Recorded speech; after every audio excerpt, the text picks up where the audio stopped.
Anuba Lord Delana. Hello everyone, this is Alcazar from the Talasian Pass, and tonight we are gonna take a look at some of the few quests that were added to the last patch in World of Warcraft Dragonflight that are gonna take us to a little bit of a continuation of the story of the Headless Horseman.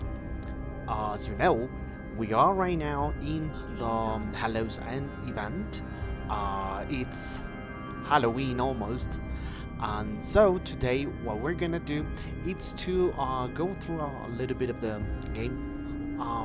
We're gonna take a look at the quests.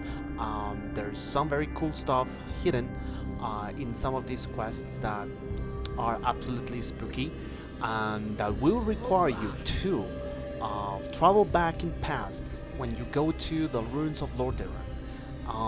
Come to the entrance of the capital city and start this quest right here. Alright? As soon as you take this quest, a ghostly message, you are gonna start a quest chain that will ask you to go all the way to the Scarlet Monastery. Okay? This is one of the few quests that we've had about the story of this incredible part of World of Warcraft. It's actually a part of lore that was explained during one of the comics that are now like sort of legends or that are no longer canon in World of Warcraft, and that explore the story of a young paladin, well, maybe not so young, but a paladin from Lordaeron called Sir Thomas. Sir Thomas had a really tough life and tragically died during the events of the Third War, when the scourge of the undead plagued all of Lordaeron and all of the Northern Kingdom.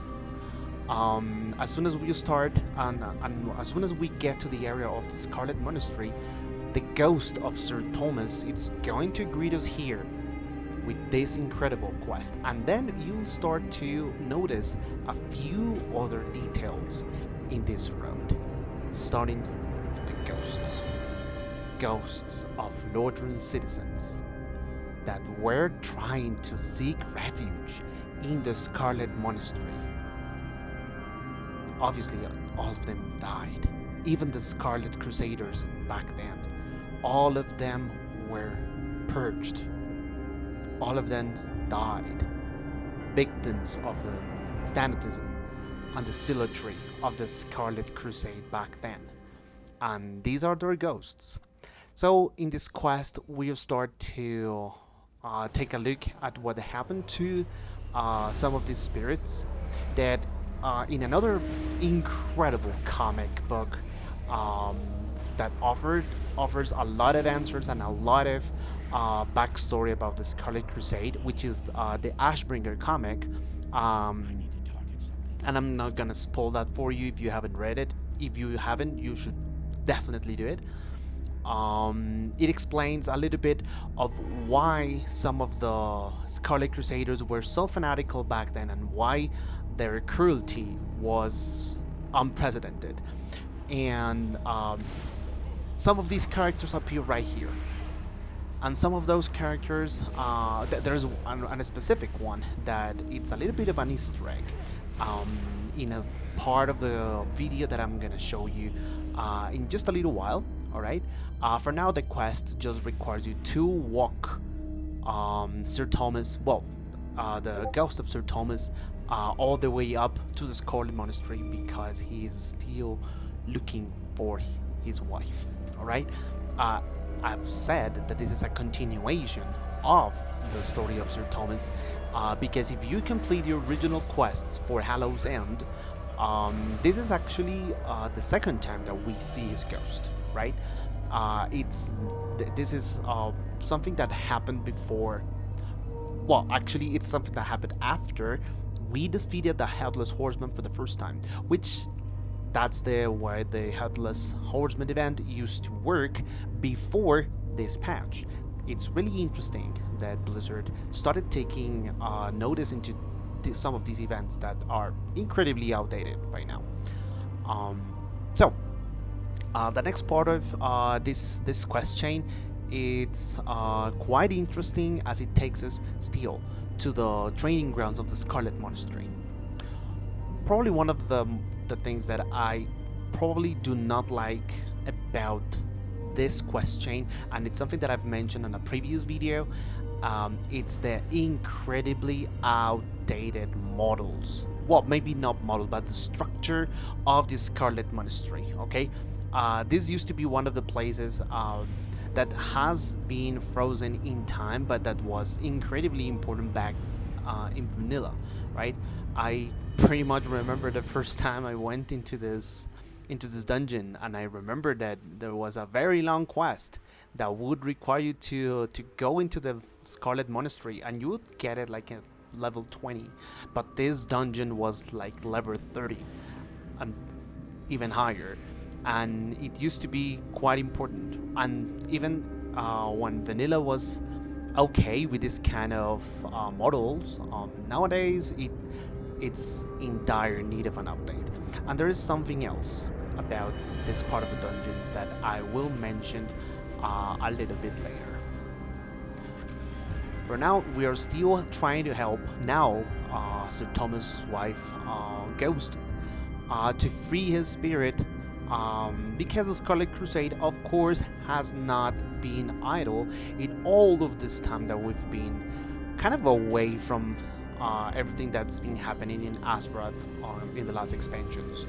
As we saw also on the Forsaken Heritage Armor questline, we pretty much have a very pending enemy and some death with the Scarlet Crusade. They are absolutely not over. They're still very much at play, and I'm absolutely sure that Blizzard wants us to know that they have not forgotten about them either, and the new lore about them, and probably some form of antagonism from them in the future, it's on the works. I wouldn't be so optimistic as to see them in the next expansion. Probably they will be building this up a little bit more as we go through the next expansion, but again, we'll see not very far in the future, as BlizzCon is also upon us. Anyway, this quest chain will basically made us see how we failed, because the Headless Horseman is back again, and the Scarlet Crusade was once again successful into making the Headless Horseman come and purge the souls of the impure from Lordaeron. However, this is an incredible opportunity for us to fight the Headless Horseman again, and the spirit, though rising from the death again, will find peace eventually. And now the quest is gonna take us to Q and into the Scarlet Monastery to kill the Headless Horseman. In a very interesting turn of events this year, this has a very different kind of difficulty and a very different kind of fight. It was completely revamped for this patch, which is incredible. That's something that Blizzard should absolutely do with all of the old school events and bosses, right? However, it will make us queue into the dungeon finder. So while we queue, we're gonna leave this here, and I want to show you another really nice part of what Blizzard just added with this Hallow celebration, which is the entrance to the old school Scarlet Monastery instances. As soon as you get into the monastery, you will find that keychain, and as soon as you click on it, you'll get a buff with the Scarlet Key, and that will be the entrance. Okay, that's gonna give you access to the old school dungeons of the Scarlet Monastery that were lost in time when they were revamped in Mists of Pandaria. Alright, as you can see here, this is the old school. These are the 4 original dungeons that we had for the Scarlet Monastery. each and single one of them as they used to be, with the original loot tables and their original pieces of also greens that you can farm up for transmog, right? The cathedral, it's definitely different. It shows the architecture of vanilla WoW, but it also shows how Blizzard pieced together the new Scarlet Monastery in Mists of Pandaria. Okay, that's something that they also did with Skull Elements, but as we already know, on the previous patch, we also got the Skull Elements revamp, right? The Chambers of Atonement, it's also here. Do try to look out every time that you get into an entrance. I just actually missed it. There are chests, okay, and these chests can contain very valuable transmog armor. All right. There is also a very interesting part on this side of the monastery, which is the library part of the Scarlet Monastery. It's really interesting, and it's very easy to miss. So whenever you get into this side, you will find a lot of Scarlet soldiers over here. All right. This is pretty similar to the Scarlet Monastery, but on the Stradholm dungeon, right?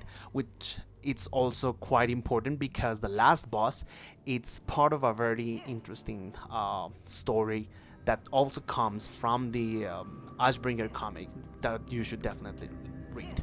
But the curious thing about this is that as soon as you get to the last part of the library and you kill the final boss, you will be able to see this little chest right on the last part of the dungeon, and as soon as you click on it, you will be able to loot another Scarlet Key.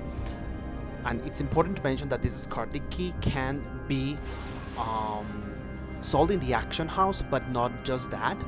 You will also be able to complete a really good chunk of the well-read achievement due to all of the books that are scattered across this part of the dungeon. Now, as soon as you exit the dungeon and you click on the keychain again, you will be able to enter the regular Mist of Pandaria remake parts of the Scarlet Halls and the Scarlet Monastery. Right, the gates will actually deactivate, and it will be back to normal. However, I want to give you a bonus. Right here, we're in the old school Crusaders Chapel of the Scarlet Monastery. There's a very cool Easter egg that probably many people already know about, but if you don't, do come here, come to this room, right? Clear the trash, just kill them all, and right on this wall there's a torch that you can click. It will open a secret entrance for you to kill High Inquisitor Fairbanks. Okay, this is another character from that excellent comic book of the Ashbringer, and actually when you come to the current Scarlet Cathedral, you're gonna be able to enter that same room. You can click on the torch again, enter the room, and it will show you Fairbanks as if was defeated by you. But right now our dungeon is ready, and we are gonna now defeat the Headless Horseman now. All right. Very cool thing that they added this year. You can activate these Wicker Men that are right on the entrance. It will give you a higher chance to get all of these special items that they prepare for this year. There's a new pet that is absolutely adorable, but it will also give you a higher chance to get the Headless Horseman mount, and also another chance to get the Scarlet Key that I mentioned before. As I said, that Scarlet Key can be bought off from the auction house right now, but this is the way that most people are getting it. It's maybe not clear if Blizzard plan to make this key unavailable after the event ends. That's probably the case, and if it does, you already know that there is a way for you to get another one right after you finish the Scarlet Monastery dungeon. And now here we see the end part of the event. As I said before, we have released Sir Thomas' soul once more. He is finally free from the curse of the undead. Or we hope so. He suffered enough. And so the quest chain ends, and as soon as we do, we get this last part of the quest that will take us to return the story of Sir Thomas back to the place where we picked up the quest at first on the ring, on the entrance of the capital city, right? This is an incredible thing that Blizzard has been doing on Dragonflight, adding a little few quests and a few bits of lore on the old world that has made me absolutely hopeful that they will continue making this kind of content to make the old world feel a little bit alive again, right? It's what gives me hope that they are hard at work at making probably a revamp of all of these zones. If they're not, I'm sure that this is one of their concerns, because everyone in the community is already talking about it. The Scarlet Monastery is one of those examples that need some attention, not just because the place is old and it's outdated, but because it's a dungeon that they brought back from vanilla, which needs to be laid out just as it looks on the outside and on the inside. If you go into the Scarlet Monastery, you'll see that the buildings don't really add up to what you see on the outside. This is something that the WoW team has been improving a lot lately. Some of the dungeons are even a chunk of an entire zone. Talk about Dragonflight, right? Dragonflight has even one of the dungeons being the entire Onarian Plain zone, right? But this is something that they could definitely do. So as soon as you turn out finish this quest, right, you can complete it. This is the last part of the Hallow's End celebration for this year. This is the end of the quests. It gives a little. It ends on a bright note for such a spooky celebration like it's Halloween. But I absolutely loved it because it's attention to some of the characters that we love the most from an incredible comic, an incredible pair of comics. But for now, this is all that I've bring you today. Aldi El Shala and Shorel Aran. Enjoy, my friends, and happy Halloween.